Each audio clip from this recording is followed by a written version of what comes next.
नमस्कार, मैं ऋषभ शर्मा और आप देख रहे हैं आचरण न्यूज। आइए जानते हैं आज कुछ बड़ी खबरें। हरियाणा में तीसरी बार बीजेपी सरकार, जम्मू कश्मीर में नेशनल कॉन्फ्रेंस और कांग्रेस की सरकार, हरियाणा की जीत पर बोले नायब सैनी, कोलकाता मामले में आरजीकर कॉलेज के 50 सीनियर डॉक्टरों ने दिया अपना इस्तीफा, कांग्रेस ने लोकसभा विधानसभा के चुनाव में खर्च किए 585 करोड़ रुपए। आइए जानते हैं इन सभी खबरों को विस्तार से। हरियाणा में तीसरी बार बीजेपी सरकार, पीएम मोदी ने सीएम नायब सैनी से की बात, जीत की दी उन्हें बधाई। हरियाणा में बीजेपी लगातार तीसरी बार सरकार बनाने जा रही है। रुझान उसे हैट्रिक की तरफ ले जा रहे हैं। 90 सीटों के आए रुझान में बीजेपी को 37 सीटों पर जीत मिल चुकी है और 12 सीटों पर वह बढ़त बनाए हुए है। वहीं कांग्रेस को 5 सीटों पर बढ़त हासिल है और 31 सीटों पर उसने जीत दर्ज कर ली है। मुख्यमंत्री नायब सैनी लाडवा से और कांग्रेस नेता भूपेंद्र हुड्डा गढ़ी सांपला सीट से चुनाव जीत गए हैं। इस बीच प्रधानमंत्री नरेंद्र मोदी ने नायब सिंह सैनी को फोन कर जीत की बधाई दी। आज सुबह जब मतगणना शुरू हुई तो रुझान आते ही कांग्रेस ने बढ़त बना ली थी, लेकिन कुछ देर बाद ही बाजी पूरी पलट गई और बीजेपी ने 65 सीटों को छू लिया। इधर हरियाणा में चुनाव नतीजे के बाद कांग्रेस ने प्रेस कॉन्फ्रेंस कर इन नतीजों को लोकतंत्र की हार बताया। कांग्रेस नेता जयराम रमेश ने कहा, हरियाणा के नतीजे चौंकाने वाले हैं। हम ये नतीजे स्वीकार नहीं कर सकते। यह लोकतंत्र की हार है और बीजेपी तंत्र की जीत। हम चुनाव आयोग से शिकायत करेंगे। बहरहाल बहुमत की तरफ बढ़ रही भाजपा में जश्न का माहौल है। हरियाणा में चुनाव नतीजों ने एक बार फिर एग्जिट पोल को झुठला के रख दिया। एग्जिट पोल ने हरियाणा में कांग्रेस को बहुमत के साथ जीत का अनुमान जाहिर किया था। जम्मू कश्मीर में नेशनल कॉन्फ्रेंस और कांग्रेस की सरकार, उमर अब्दुल्ला होंगे नए मुख्यमंत्री। जम्मू कश्मीर विधानसभा चुनाव के परिणाम घोषित हो गए हैं, जिसमें नेशनल कॉन्फ्रेंस और कांग्रेस का गठबंधन सरकार बनाने जा रहा है। इस गठबंधन के लिए कुल 48 सीटें जाती हैं, जिसमें नेशनल कॉन्फ्रेंस को 42 और कांग्रेस को 6 सीटें मिली हैं। भारतीय जनता पार्टी ने 29 सीटों पर आगे रहते हुए 27 सीटें जीती हैं, जबकि पीडीपी को 3 सीट प्राप्त हुई। आम आदमी पार्टी और जम्मू प्रजापति पार्टी को एक सीट मिली है। इसके अलावा 7 निर्दलीय उम्मीदवार भी चुनाव में सफल रहे हैं। जम्मू कश्मीर की विधानसभा में कुल 90 सीटें हैं और बहुमत का आंकड़ा 46 है। नेशनल कॉन्फ्रेंस के अध्यक्ष फारूक अब्दुल्ला ने घोषणा की है कि उनके बेटे उमर अब्दुल्ला जम्मू कश्मीर के अगले मुख्यमंत्री होंगे।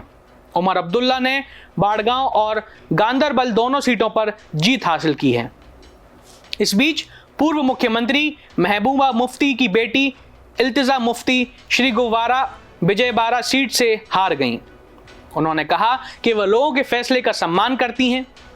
भाजपा अध्यक्ष रविंद्र रैना ने भी नौशेरा सीट से हारने के बाद प्रदेश अध्यक्ष पद से इस्तीफा दे दिया। बता दें कि जम्मू कश्मीर में मतदान 18 सितंबर से 1 अक्टूबर तक 3 चरणों में हुआ, जिसमें 64% मतदान की दर दर्ज की गई। पिछले चुनाव जो 2014 में हुए थे, मतदान का आंकड़ा 65% था, जिसमें इस बार 1.12% की कमी आई है। यह चुनाव परिणाम जम्मू कश्मीर की राजनीति में एक महत्वपूर्ण बदलाव का संकेत देते हैं। हरियाणा की जीत पर बोले नायब सैनी, जीत मोदी की वजह से है, उनके नेतृत्व में आगे बढ़ेंगे। हरियाणा विधानसभा चुनाव के नतीजे सामने आ रहे हैं। नतीजों ने तमाम अटकलों को खारिज करते हुए भाजपा जबरदस्त जीत हासिल करती हुई दिखाई दे रही है। इन सब के बीच हरियाणा के मुख्यमंत्री नायब सिंह सैनी ने जीत का श्रेय प्रधानमंत्री नरेंद्र मोदी को दिया है। इसके अलावा प्रधानमंत्री नरेंद्र मोदी ने इस जीत के लिए नायब सिंह सैनी को बधाई दी है। नायब सिंह सैनी ने अपने बयान में कहा है कि मैं लाडवा की जनता और हरियाणा की 2.80 करोड़ आबादी को धन्यवाद देना चाहता हूं। इस जीत का श्रेय पीएम मोदी को जाता है। हरियाणा की जनता ने पीएम मोदी की नीतियों पर मुहर लगा दी है। सैनी ने कहा कि मैं प्रमाण पत्र लेने जाऊंगा और फिर ज्योतिसर मंदिर में भगवान कृष्ण की पूजा भी करूंगा। हरियाणा की 2.80 करोड़ जनता ने इस सरकार को चुना है और हम पीएम मोदी के नेतृत्व में आगे बढ़ेंगे। केंद्रीय मंत्री गिरिराज सिंह ने साफ तौर पर कह दिया कि एक मोदी सब पर भारी है। उन्होंने कहा कि हम एक मोदी सब पर भारी के नतीजे देख रहे हैं। उन्होंने ये भी कहा कि हरियाणा के लोगों ने उन्हें यानी राहुल गांधी को सबक सिखा दिया है। उन्हें राहुल गांधी के बयानों पर नहीं बल्कि पीएम मोदी पर भरोसा है। सभी किसान और पहलवान हमारे साथ हैं। भाजपा नेता ने कहा कि हमने जम्मू कश्मीर में भी कांग्रेस पार्टी को हराया है। वे भाजपा के सामने कहीं नहीं टिकते। कोलकाता मामले में आरजीकर कॉलेज के 50 सीनियर डॉक्टर ने दिया इस्तीफा। जूनियर डॉक्टर की भूख हड़ताल के सपोर्ट में उठाया ये बड़ा कदम। कोलकाता में महिला डॉक्टर के साथ हुई दरिंदगी की घटना पर एक नया मोड़ आ गया है। दरअसल आज आरजीकर मेडिकल कॉलेज के 50 सीनियर डॉक्टरों ने आमरण अनशन कर रहे जूनियर डॉक्टरों के समर्थन में सामूहिक इस्तीफा दे दिया। मीडिया रिपोर्ट्स के अनुसार कॉलेज में कई विभागों और उनके प्रमुखों की एक बैठक हुई जिसमें इस्तीफे देने का निर्णय लिया गया था। एक सीनियर सदस्य ने बताया कि जूनियर डॉक्टरों का आमरण अनशन एक महत्वपूर्ण उद्देश्य के लिए है, एक बड़ा कदम है। हम उनके साथ मजबूती से खड़े हैं और इसे दर्शाने के लिए हमने इस्तीफे दे दिए हैं। जूनियर डॉक्टरों का आमरण अनशन अब चौथे दिन में प्रवेश कर चुका है। उन्होंने स्पष्ट किया है कि वे किसी भी बाहरी दबाव में नहीं झुकेंगे और अपना विरोध तब तक जारी रखेंगे जब तक उनकी सभी मांगें पूरी नहीं हो जाती। बता दें कि ये जूनियर डॉक्टर 5 अक्टूबर से अनशन पर हैं और उनकी प्रमुख मांगें स्वास्थ्य सचिव NS निगम को हटाने के साथ ही 9 अन्य मुद्दों पर केंद्रित है। Federation of all India medical association ने पश्चिम बंगाल के डॉक्टरों का समर्थन देने का निर्णय लिया है और 9 अक्टूबर को देश भर में भी भूख हड़ताल का ऐलान किया है। इस बीच बंगाल सरकार ने कहा है कि वे अपने सभी वादों को पूरा कर रही है और मुख्यमंत्री ममता बनर्जी ने डॉक्टरों से अपील की है कि वे अनशन समाप्त कर दें। पहले डॉक्टरों ने 5 मांगें प्रस्तुत की थी जिनमें से सरकार ने 3 मान ली थी।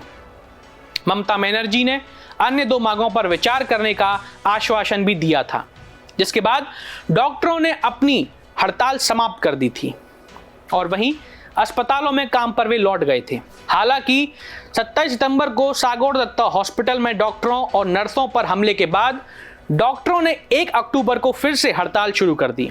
यह घटना उनके धैर्य को तोड़ने के लिए काफी थी और अब वे अपनी बाकी मांगों को मनवाने के लिए दृढ़ता से खड़े हुए हैं। कांग्रेस ने लोकसभा विधानसभा के चुनाव में खर्च किए 585 करोड़ रुपए। स्टार कैंपेनर्स की हवाई यात्रा में 105 करोड़ रुपए हुए खर्च। लोकसभा चुनाव 2024 और आंध्र प्रदेश, अरुणाचल प्रदेश, ओडिशा और सिक्किम विधानसभा चुनाव में कांग्रेस पार्टी ने कुल 585 करोड़ रुपए खर्च किए हैं। पार्टी ने चुनाव आयोग को 20 मार्च से 1 जून के बीच हुए 5 चुनावों के खर्च का ब्यौरा प्रस्तुत किया है। इस रिपोर्ट में कांग्रेस ने स्पष्ट किया है कि 585 करोड़ में से 410 करोड़ रुपए विज्ञापन और मीडिया प्रचार पर खर्च किए हैं। इसके अतिरिक्त 46 करोड़ रुपए सोशल मीडिया और ऐप के वर्चुअल प्रचार के लिए लगाए गए हैं। बता दें कि चुनाव आयोग को सभी राजनीतिक दलों को चुनाव परिणाम घोषित होने से 75 से 90 दिनों के भीतर अपने खर्च का ब्यौरा देना अनिवार्य है। यदि समय सीमा के बाद भी जानकारी नहीं दी जाती है तो आयोग नोटिस जारी करता है, जिसका जवाब देने में पार्टियों को कई महीने लग जाते हैं।